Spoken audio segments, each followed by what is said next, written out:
पंजाब के मुख्यमंत्री केजरीवाल साहब के मुख्यमंत्री, पंजाब के मुख्यमंत्री एक विदेश में की फ्लाइट में दारू पी के पड़ जाते हैं और उनको फ्लाइट से बाहर निकल दिया जाता है। क्या इस प्रकार का मुख्यमंत्री देश का, प्रदेश का भला कर सकता है सर? सब चुना तो जनता नहीं है।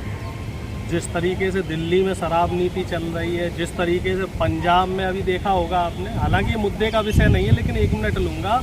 पंजाब में एक महिला का वीडियो वायरल हुआ। नहीं, एक मिनट, मैं एक तो कहूँगा कि मुद्दे, आपने कहा मुद्दे का विषय नहीं है। मुद्दे का विषय क्यों नहीं है? मैं एक प्रदेश के मुख्यमंत्री की विदेश में ऐसे बेइज्जती की जा रही है। नहीं, जो मैं बात कह रहा हूँ वो थोड़ी सी भूमिका बना के कह रहा हूँ कि एक पंजाब के किसी महिला का भी वीडियो वायरल हुआ जिसमें वो खड़ी वो इंजेक्शन वाला जो नशा चलता है ना आजकल पंजाब में, तो खड़ी आगे नहीं बढ़ पा रही थी, खड़ी थी, कभी इधर झूल रही थी, कभी उधर झूल रही थी। तो इस तरीके की स्थिति इस समय दिल्ली और पंजाब में कर दी। तो जाहिर सी बात है, रोल मॉडल कौन होता है? प्रधानमंत्री, मुख्यमंत्री। ठीक है, दिल्ली में देखा जाए और पंजाब में देखा जाए तो दोनों जगह नशाखोरी को खुली छूट दी गई है। और नशाखोरी को खुली छूट इसलिए दी गई है क्योंकि इससे इन्हें टैक्स मिल रहा है, टैक्स से प्रचार हो रहा है। गुजरात में चुनाव में पैसा लग रहा है इस टैक्स से और हिमाचल में लग रहा है। क्या रोल मॉडल बनेंगे? क्या संदेश जाएगा देश में? क्या संदेश जाएगा विदेश में? क्या हमारी छवि रहेगी? हमारी छवि धूमिल होगी। एक हमारे प्रधानमंत्री लाल बहादुर शास्त्री जी जैसे भी थे, एक प्रधानमंत्री हमारे जो थे वो सरदार मनमोहन सिंह जैसे भी थे, जिनके लिए लोग सम्मान करते थे कि ये लोग समझदार लोग हैं, पढ़े लिखे लोग हैं, बुद्धिजीवी लोग हैं और तोल मोल के बात करते हैं। और एक मुख्यमंत्री इस तरह के आ गए हैं कि जो नशे में, इतना नशे में रहते हैं कि खुद नहीं चल पाते हैं। कई बार इनके ऐसे वीडियो भी वायरल हुए हैं जिसमें इनको सदन तक पहुंचाने के लिए, संसद तक पहुंचाने के लिए 2 आदमियों के सहारे की जरूरत पड़ी है। और कई वही वीडियो इनके ऐसे भी वायरल हुए हैं जिसमें वो भरी सभा में लड़खड़ा के गिरे भी हैं। कहीं मंच पे चढ़ रहे हैं तो नशे में वो गिर गए, पैर फिसल जाता है। पैर फिसल गए। पैर हर बार नहीं फिसलता साहब, पैर 1 बार 2 बार फिसल जाता है। समस्या ये है कि ऐसे लोगों को वहां तक क्यों पहुंचाया जा रहा है। और अगर ऐसे लोग उस पद पे पहुंच गए तो कम से कम उस पद की मान मर्यादा का भी ध्यान रखें। जब आप वहां गए थे तो 1-2 घंटे नशा ना करते, फ्लाइट में चढ़ने के बाद पी लेते और पीने भी थोड़ा हिसाब से पी लेते साहब। इतनी भी क्या पीने की आपके कदम डगमगा जाएं और देश की इज्जत आबरू भी आप खराब करें। लेकिन चुनाव से पहले तो केजरीवाल साहब कहते थे कि पंजाब को नशा मुक्त बनाएंगे, लेकिन अब उन्होंने मुख्यमंत्री ही नशेड़ी बना दिया। इसमें कहीं ना कहीं देखो जनता से बोल रही है सुनने में। हो सकता है केजरीवाल जी ने कहा हो कि नशा युक्त बनाएंगे और हम लोगों ने सुना हो कि नशा मुक्त बनाएंगे। भाई, जो व्यक्ति दिल्ली में नई शराब नीति के तहत हर घर में ठेके खोलने का काम कर रहा हो तो उस व्यक्ति से हम कैसे उम्मीद कर सकते हैं? शराब नीति बहुत अच्छी थी। अच्छी थी तो इस वजह, अगर अच्छी थी शराब नीति तो बदलनी क्यों पड़ी? और अगर इतनी अच्छी थी तो आप कटघरे में क्यों खड़े हुए? इतनी अच्छी थी तो वो शराब नीति के तहत आपको कई मानक क्यों बदलने पड़े? भाई, जहाँ तक मेरी जानकारी है ठेके सरकारी ही होते हैं, उनका आवंटन है वो सरकार के जरिए ही होता है। अब अगर वो निजी हाथों में दिए जा रहे हैं तो कहीं ना कहीं काला पीला उसमें हो रहा है। और शराब अगर सस्ती बिक रही है तो कहीं ना कहीं उसकी गुणवत्ता पे भी प्रश्नवाचक चिन्ह होंगे। भाई, कोई सस्ती शराब क्यों बेचेगा? जाहिर सी बात है उसमें मिलावट होगी तभी तो सस्ती शराब बेचेगा।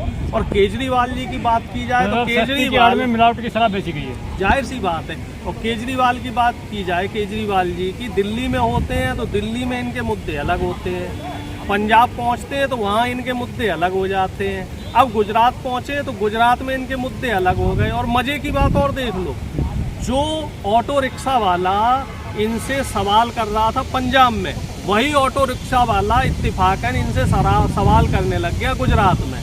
अब मुझे ये नहीं समझ में आया कि उसका जुड़वा भाई था गुजरात में या उसका हमशक्ल था गुजरात में, और जो सवाल किया वो भी वही सवाल किया जो सवाल इन्होंने गुजरात में पंजाब में किया, वही सवाल है। एक संयोग, वही मैं कह रहा हूँ कि ये संयोग था, प्रयोग था या इवेंट मैनेजमेंट था, ये तो देखो केजरीवाल जी ही समझ सकते हैं। क्योंकि केजरीवाल जी का जो ऑटो वाला सिस्टम है ना इवेंट मैनेजमेंट वाला, ये दिल्ली में भी चला था, यही सिस्टम इन्होंने पंजाब में भी चलाने की कोशिश की और यही सिस्टम ये गुजरात में भी चला रहा है। देखो, छल कपट से, झूठ बोल के अगर आप सत्ता में आते और फिर आप उस सत्ता में आने के बाद जनता के लिए काम नहीं करते। जैसे केजरीवाल जी ने दिल्ली के लिए खास तौर से कहा था लोकपाल बिल लाएंगे, लेकिन लोकपाल बिल कहाँ हैं, अन्ना जी कहाँ हैं, और जो इनकी टीम के और मेंबर थे योगेंद्र यादव जी और जो तमाम लोग थे कुमार विश्वास जी, वो कहाँ हैं, वो अब कुछ समझ में नहीं आ रहा है। अब जो केजरीवाल जी हैं, मैं भी इनकी इज्जत करता था। जब ये पहली बार मुख्यमंत्री बने तो मुझे लगा कि हो सकता है कि ये राजनीति में कुछ परिवर्तन लाएं, कुछ बदलाव करें, कुछ अच्छा काम कि आपकी पार्टी की गठबंधन से बने। नहीं, ऐसी बात नहीं, बात गठबंधन की नहीं। देखिए, हम लोग ऐसे लोग हैं जो हर विचारधारा का सम्मान करें। अगर वो विचारधारा देश को और देश की जनता को नुकसान नहीं पहुंचा, और उस समय तक तो मैं कांग्रेस पार्टी मैंने ज्वाइन भी नहीं की थी, मैं तो सीधा साधा एक शिक्षक था उस समय। गुजरात चुनाव में एक नारा तो सुना होगा ना केजरीवाल साहब का, आम आदमी पार्टी का, दिल्ली बदली थी पंजाब बदला है, अब गुजरात की बारी है, और कांग्रेस धरातल पे कहीं तक भी नहीं। देखिए साहब, जहाँ तक आप गुजरात की बात सुन रहे हैं, जो इन्होंने झूठ और छलावे का काम पंजाब में किया, गुजरात में मुझे नहीं लगता इनकी काट की आंधी चढ़ पाए, क्योंकि इनके जो प्रोपेगेंडा है, जो इवेंट मैनेजमेंट है, वो खुल के आ रहे हैं, ठीक है, कमजोर। और दूसरी चीज ये है कि पंजाब में स्थितियां अलग। पंजाब का तो हमेशा से रिकॉर्ड रहा है कि सरकार कभी कोई भी सरकार बनी है तो वो रिपीट नहीं हुई है। पंजाब की जनता हमेशा बदलाव करती है, ठीक है। और गुजरात में इस समय नरेंद्र मोदी जी की मोनोपोली है, और पिछली बार कांग्रेस बहुत क्लोज मार्जिन से हारी थी। कई जगह सीटों में जो क्लोज मार्जिन की सीटें थी उनमें गड़बड़ियाँ हुई थी, और इस बार जो मैं समझ रहा हूँ कि जो ग्रामीण जनता है, ग्रामीण जो इलाकों की जनता है, वो एक तरफा कांग्रेस को वोट करने वाली है।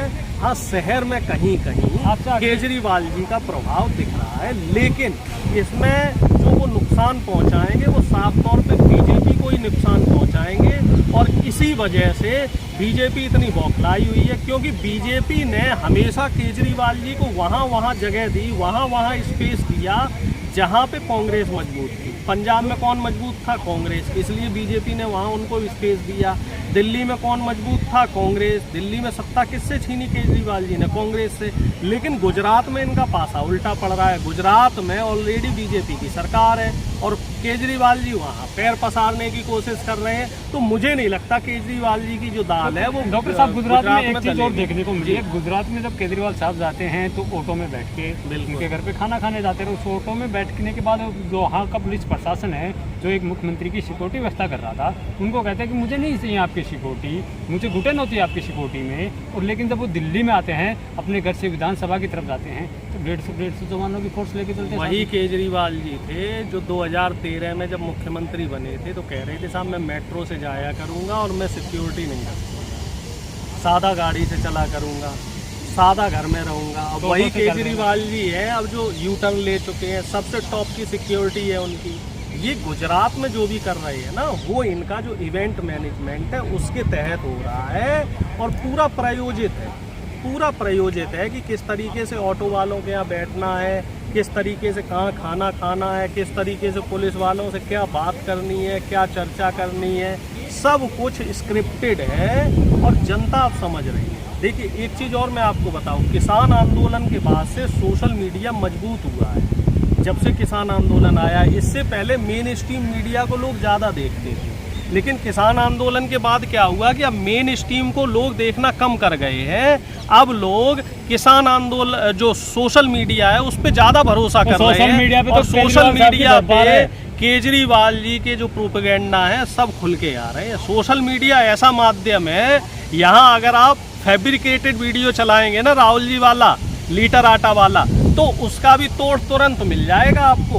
अब देख रहे हो अमित शाह, सोशल मीडिया पे तो गुजरात की जनता खुल के बोल रही है कि केजरीवाल आएगा। अमित शाह जी के अब वीडियो आ रहे हैं ना, ग्राम में और किलोमीटर में और 12वीं के बाद इंटर वाले आ रहे हैं कि नहीं है। और केजरीवाल जी भी जो सोशल मीडिया पे प्रोपेगेंडा बना रहे हैं जो वहाँ जनता में, वो सोशल मीडिया में खुल के। लेकिन जब सोशल मीडिया के चैनल ने गुजरात चुनाव की धरातल की रिपोर्टिंग करते तो वहाँ जनता खुल के बोल रही है आएगा, तो केजरीवाल वो स्क्रिप्टेड लोग हैं, चुनिंदा लोग हैं।